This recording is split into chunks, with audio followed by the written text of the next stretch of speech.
Cuarta señal, hambre. Mateo 24, versículo 7 dice: y habrá pestes y hambres y terremotos en diferentes lugares.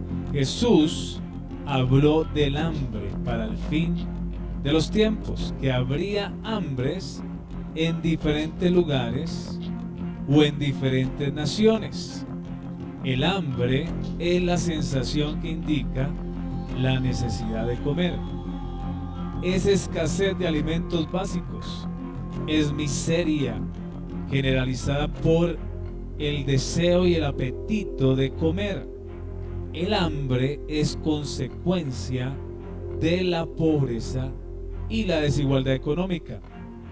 Vemos las estadísticas en el mundo acerca del hambre. Y hay algunos países que tienen puntos críticos de hambre. Por ejemplo, Afganistán, países africanos como Angola, Burkina Faso, República Centroafricana, República Democrática del Congo, Etiopía, Haití, Centroamérica, Honduras, Centroamérica, Kenia, Líbano, Madagascar, Malí, Mauritania, Mozambique, Níger, Nigeria, Somalia, Sudán del Sur, Sudán, Siria, Yemen. Estos países están pasando por puntos críticos de hambre, pero miremos a América del Sur.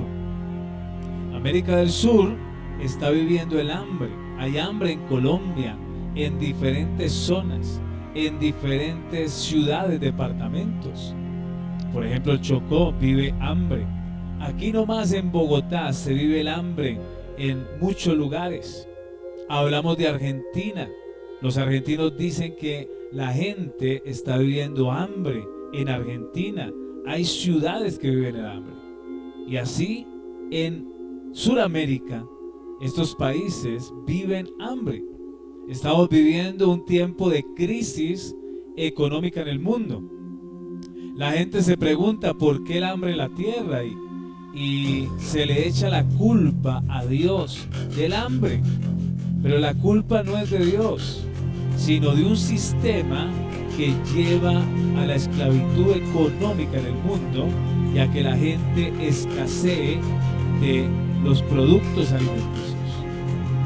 Y es parte de la profecía, es parte de uno de los sellos de Apocalipsis que dice que todo será costoso y que habrá hambre en diferentes lugares. Lo vimos en Venezuela. En Venezuela no había para comer, por eso los venezolanos salieron de su nación a buscar cómo alimentar a sus hijos en otras naciones. Entonces el hambre es una señal del fin de los tiempos. ¿Por qué hay hambre si tenemos recursos, si el mundo está lleno de recursos? ¿Sabe por qué hay hambre? Por la codicia de hombres, por la codicia de poderosos. El hambre, para quitar el hambre, ¿cuánto dinero se necesitaría? Dice que para erradicar el hambre de forma sostenible, para el año 2030, se requieren 267.000 millones de dólares anuales. ¿Usted sabe cuánto dinero tienen los poderosos del mundo? Los poderosos del mundo podrían ayudar, pero ellos no quieren ayudar. ¿Sabe qué pasa con el hambre y con la necesidad en el mundo? Que no hay compasión, no hay amor por el prójimo. Pero por eso seremos juzgados en el tiempo del fin. Jesús vendrá y apartará a las ovejas de los cabritos y le dirá a los de la izquierda: apartaos de mí, malditos, porque tuve hambre y no me diste de comer, tuve sed, no me diste de beber, estuve en la cárcel y en el hospital y no viniste a mí. ¿Cuándo, Señor? Cuando no lo hicimos con los demás, no lo hicimos con el Señor. Y ese es el problema del hambre del mundo. ¿Usted sabe una cosa? ¿Usted sabe qué pasa con, por ejemplo, los países africanos? Los países africanos le dan el oro a Francia. Francia es el país, uno de los países que tiene más reservas de oro por tonelada. Tiene 2.683 toneladas de oro. Ellos no tienen minas de oro. Francia no tiene minas de oro. Las minas de oro están en África. Pero estos países le entregan el oro a Francia porque han sido dominados por Francia. Por ejemplo, Burkina Faso.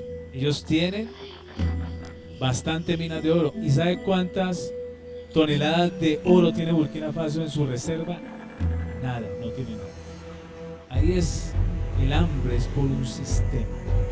Tenemos que tener esa claridad. No es por Dios. Dios no es culpable. Jesús vio en visión lo que iba a acontecer en los últimos días. Pero el hambre en la tierra y la injusticia social tiene que ver con un sistema que domina Satanás. Cuarta señal: